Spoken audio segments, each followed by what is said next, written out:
Hello students, welcome to वायु learning. आज हम पढ़ेंगे डीएनए का डबल हेलिकल मॉडल। तो ये मॉडल किसने दिया था? जेम्स वॉटसन ने 1953 में दिया था। कैसे दिया था? जब जो विल्किंस और फ्रैंकलिन थी, रोजालिंड फ्रैंकलिन थी, इन्होंने एक्सरे डायफ्रैक्शन के थ्रू जो थी वो स्टडी करी थी। उसके बाद जाकर जो है वो वाटसन और क्रिक ने ये डीएनए का डबल हेलिकल मॉडल दिया था। अब इस मॉडल के क्या क्या मेन फीचर्स हैं वो हमें जानने हैं। तो ये वाटसन एंड क्रिक का जो डबल हेलिकल मॉडल था डीएनए का, ओके, इसमें जो ये डीएनए, ये किस तरह का डीएनए? ये है बी डीएनए।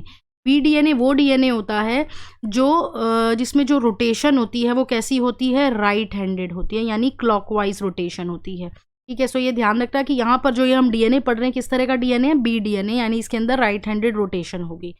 अब यहाँ पर हम क्या देख रहे हैं कि डीएनए जो है वो डबल स्ट्रैंड है, यानी इसमें 2 स्ट्रैंड्स हैं। तो और उसके बीच में हम क्या देख रहे हैं? पेयरिंग है, नाइट्रोजनस बेसिस की आपस पे पेयरिंग हो रखी है।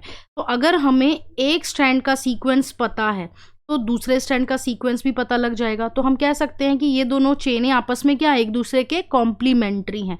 मतलब एक भी स्ट्रैंड का सीक्वेंस अगर हमें पता है तो दूसरा स्ट्रैंड हम इजीली बता सकते हैं। क्यों? क्योंकि पेयरिंग हो रखी है बेसिस के बीच में आपस में।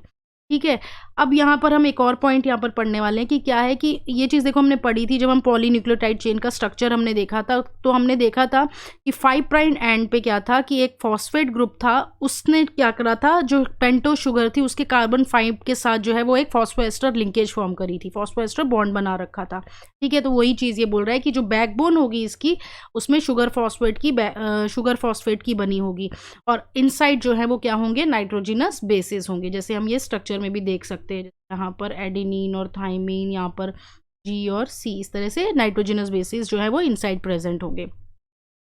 सेकेंड पॉइंट क्या है कि ये जो दो चेन से ये कैसी है? एंटी पैरेलल पोलैरिटी शो करती है। यानी अगर एक जो चेन है वो 5 प्राइम है, ठीक है, ये है 5, ये एक जो चेन है वो कैसी है? 5 प्राइम टू 3 प्राइम। दूसरा जो है वो कैसा होगा? 3 प्राइम टू 5 प्राइम होगा। ऐसा नहीं होगा कि अगर यहाँ पे 5 है तो यहाँ पे भी 5 प्राइम, नहीं, एंटी पैरेलल हैं ये। ठीक है, यानी यहाँ पर एक स्टैंड 5 प्राइम टू 3 प्राइम है तो दूसरा स्टैंड जो है वो 3 प्राइम टू 5 प्राइम आएगा। ठीक है, तो यानी ये क्या शो करते हैं? एंटी पैरेलल पोलैरिटी शो करते हैं।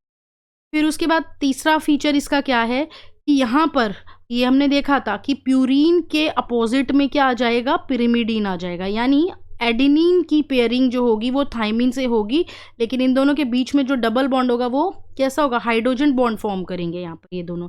इसी तरह से ग्वानिन जो है वो किसके साथ फॉर्म करेगा बॉन्ड? साइटोसिन के साथ ट्रिपल बॉन्ड फॉर्म करेगा, हाइड्रोजन बॉन्डिंग होगी इनके बीच में। तो यही हमारा तीसरा पॉइंट बोल रहा है कि the bases in 2 strands are paired through hydrogen bond.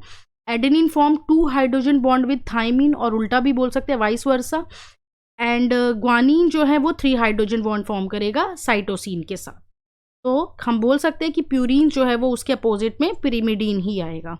अब यहाँ पर हमें ये डिस्टेंस ध्यान रखना है कि जो ये दोनों चेन्स हैं ये कैसी हैं? राइट हैंडेड फैशन में कॉइल हैं। ठीक है ना, ये राइट हैंडेड फैशन में कॉइल हैं। पिच जो है वो कितनी है? 3.4 नैनोमीटर, यानी कि जो इसका डिस्टेंस है एक हेलिकल टर्न का वो कितना आ रहा है? 3.4 नैनोमीटर आ रहा है। ओके, यानी एक जो हमारा टर्न है उसके अंदर कितने बेसिस हैं? 10 बेस पेयर्स आते हैं। और दो नाइट्रोजिनस बेसिस के बीच में जो डिस्टेंस होगा, जैसे यहाँ एक ये नाइट्रोजिनस बेस और एक ये नाइट्रोजिनस बेस, इन दोनों के बीच का जो डिस्टेंस है वो कितना होगा? 0.34 नैनोमीटर, 0.34। ठीक है, दो नाइट्रोजनस बेसिस के बीच में जो डिस्टेंस आएगा वो कितना होगा? 0.34 नैनोमीटर, और एक हेलिकल टर्न का जो डिस्टेंस है वो आ जाएगा 3.4 नैनोमीटर। जो इसका डायामीटर आएगा वो कितना आएगा? 2.0 नैनोमीटर, और हम बोल सकते हैं 20 एंगस्ट्रॉम। ठीक है, तो इसका हेलिक्स का डायामीटर इतना होगा। उसके बाद हम क्या देख रहे हैं? The plane of one base pair stacks over the other in double helical. Okay, तो इसकी वजह से क्या है कि ये जो हेलिकल स्ट्रक्चर है वो स्टेबल है, यानी एक जो नाइट्रोजिनस बेस पेयर है, ओके, उसके नीचे दूसरा है। यानी एक तरीके से हम बोल सकते हैं स्टैक्स जो होता है, एक के ऊपर एक जो है वो बेस पेयर्स जो है वो प्रेजेंट है, जिसकी वजह से क्या हो रहा है? ये जो हेलिकल स्ट्रक्चर है वो स्टेबल है। ओके, तो ये इसके फीचर्स हैं डीएनए के जो मॉडल जो वाटसन एंड क्रिक ने दिया था। ये सारे फीचर्स हमको ध्यान रखने हैं कि क्या क्या चीज़ें होती है इसके अंदर। ओके, अब हम देखते हैं सेंट्रल डॉगमा। तो जो सेंट्रल डॉगमा है इसको किसने दिया था? क्रिक ने दिया था 1958 में। सेंट्रल डॉगमा को 1958 में क्रिक ने दिया था। अब यहाँ पर ये क्या है, इंफॉर्मेशन का फ्लो होता है डीएनए से आरएनए और देन प्रोटीन, यानी हम बोल सकते हैं रेप्लिकेशन, उसके बाद ट्रांसक्रिप्शन और उसके बाद ट्रांसलेशन, यानी flow of information from DNA to RNA and then to protein.